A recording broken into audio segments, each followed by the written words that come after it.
Hello, and welcome to Wellness Moments. And I'm your host, Coach Alysia. And I'm so excited to be here with you today as we dive into a topic that doesn't get talked about enough, and that's women's health, but more specifically, menopause. For so many women, menopause feels like a mystery, something we're just expected to deal with without much guidance. But the truth is, menopause is a natural phase of life, not a disease, and there are plenty of ways to manage it naturally and holistically. So, whether you're going through menopause yourself, in perimenopause, or just want to be informed, today's show is for you. We're going to bust some common menopause myths, talk about natural ways to feel your best, and explore how gut health plays a role in hormone balance. If you're tuning in and you have questions, I'd love to hear from you. So feel free to connect with me after the show because menopause isn't something we should go through alone. So let's look at a few common myths about menopause. Myth number 1, menopause only affects women in their 50s. Wrong. Did you know that menopause is actually a process that starts years before your last period? That phase is called perimenopause, and it can begin in your late 30s or early 40s. Some women start noticing symptoms like irregular periods, mood swings, and changes in energy levels long before menopause actually begins. And also women who have had a hysterectomy, they too may experience menopause symptoms. Myth number 2, menopause is just about hot flashes. Now, hot flashes get all the attention, but menopause is about so much more.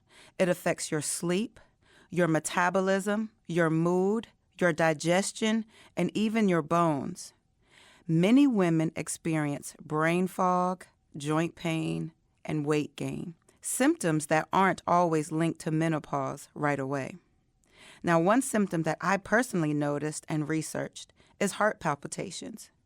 I thought at many times I was having a heart attack, and it's simply related to my hormones. Myth number 3, there's nothing you can do about it, you just have to suffer through. Absolutely not. There are so many natural ways to manage menopause symptoms, from what you eat to how you move your body. And that's exactly what we're going to talk about next. As we've talked about on previous shows, what we put in our body matters. So let's dive into natural approaches to managing menopause. Menopause isn't about fixing your body. It's about supporting it through change. And here are some of the best ways we can do that.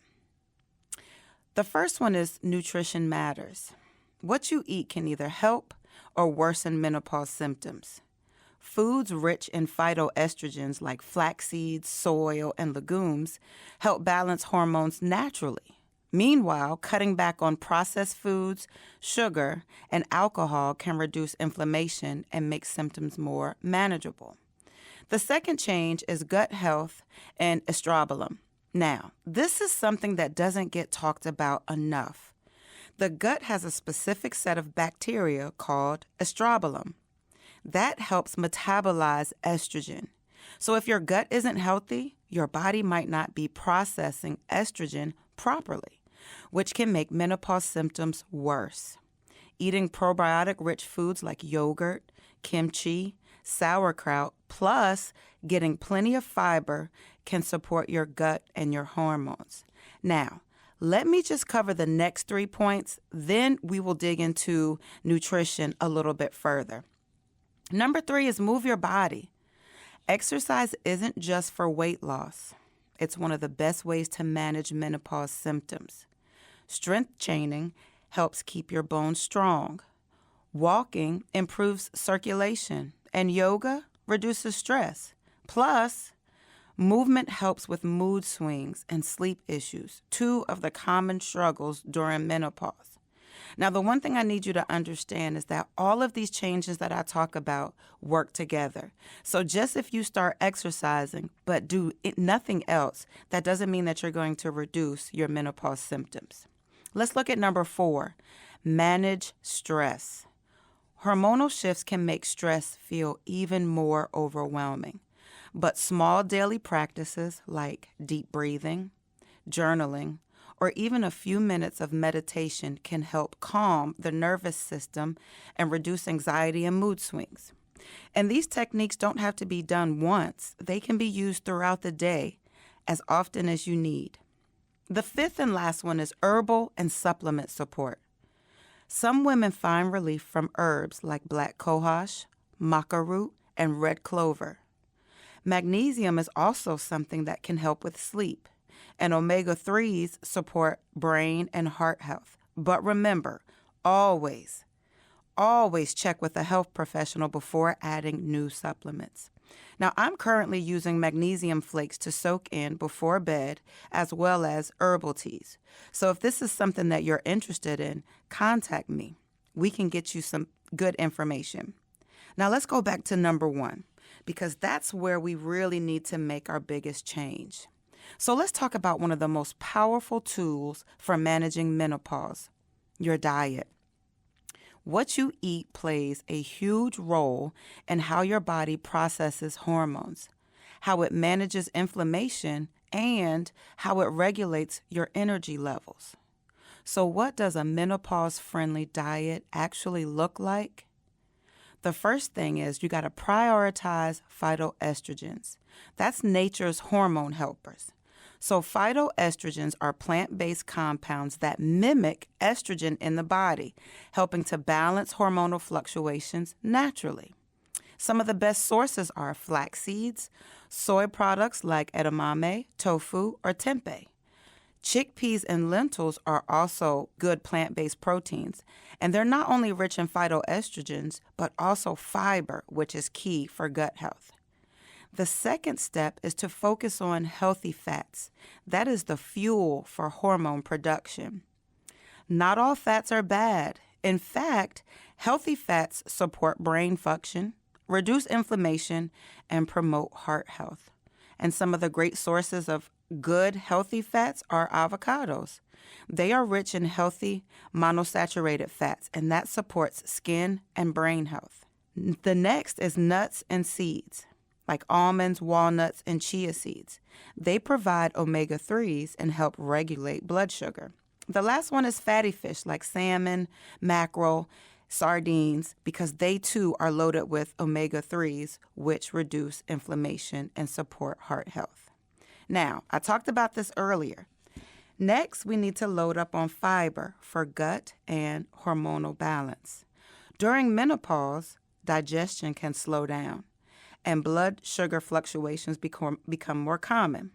Fiber is essential for keeping digestion smooth and supporting gut health, which in turn helps regulate estrogen's metabolism.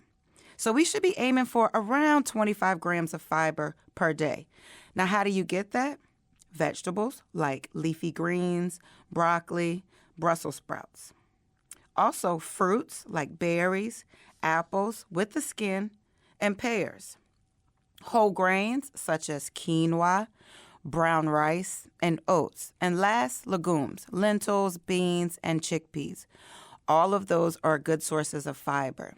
Next is get enough protein. You want the protein to help prevent muscle loss. As estrogen levels drop, muscle mass naturally declines. And that's why protein is critical for maintaining strength and energy. Now we know where we get our protein sources from. Lean meats like chicken, turkey, and grass-fed beef. Eggs are also a fantastic source of protein and choline, which supports brain function and kind of helps with that brain fog. Plant-based options, again, tofu, tempeh, lentils, and quinoa are also great sources of protein. Greek yogurt and cottage cheese are high in protein and probiotics for gut health. Now, this fifth one is really important, and a lot of us don't think about it, but hydration is key. We can fight fatigue and hot flashes through drinking our water. Dehydration can worsen fatigue, brain fog, and hot flashes. Many women don't realize they need even more water during menopause than any other time in their life. A few ways to stay hydrated. We should be shooting for 8 to 10 glasses of water per day. I typically say take your body weight, divide it in half, and that's how many ounces of water you drink per day. We can also use herbal teas like peppermint, chamomile, or red clover. These teas can soothe digestion and balance hormones. Also, eating fruits that are high in water like strawberries, watermelons, etc.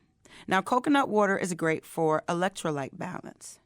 Number 6, another one that is very important, is cutting back on triggers.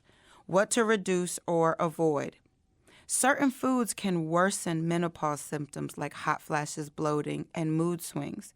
Those things are processed foods and refined sugars. These cause your blood sugars to spike and increase inflammation. Excess caffeine and alcohol can trigger hot flashes, disrupt your sleep, and stress the liver. High sodium foods can lead to bloating and water retention. Now, I know you're thinking, that's a lot, and how can I make this work for me? So, how can you make these changes without feeling overwhelmed? Just start small. Maybe begin your day with a fiber-rich smoothie. Add flax seeds, Greek yogurt, berries, almond or coconut milk, and throw in some spinach. You also want to swap refined carbs for whole grains. Choose quinoa, brown rice, or whole wheat bread instead of white rice and pasta. Try to include protein in every meal. This keeps you full and helps with muscle maintenance. Snack smarter. Try nuts, hummus, veggies, chia pudding instead of sugary snacks. The key is balance. You don't have to be perfect, just intentional about giving your body what it needs. Menopause isn't about restriction, it's about nourishment. So, let's recap. You want to eat more phytoestrogens, healthy fats, fiber, and protein. You want to stay hydrated and reduce processed foods, sugar, and alcohol. And guys, let's just make small, realistic changes that work for our lifestyle. Remember, you don't have to do this alone. Support and resources are available. Menopause is a journey, but you are not alone in it. Let's keep the conversation going, keep supporting one another, and most importantly, keep prioritizing our health. Now, I will be starting a menopause group, so find me on Facebook, Alysia Mendoza, or email me at Coach, C-O-A-C-H, Alysia, A-L-Y-S-I-A, 13, @gmail.com. Thank you so much for tuning in today, and until next time, peace and blessings.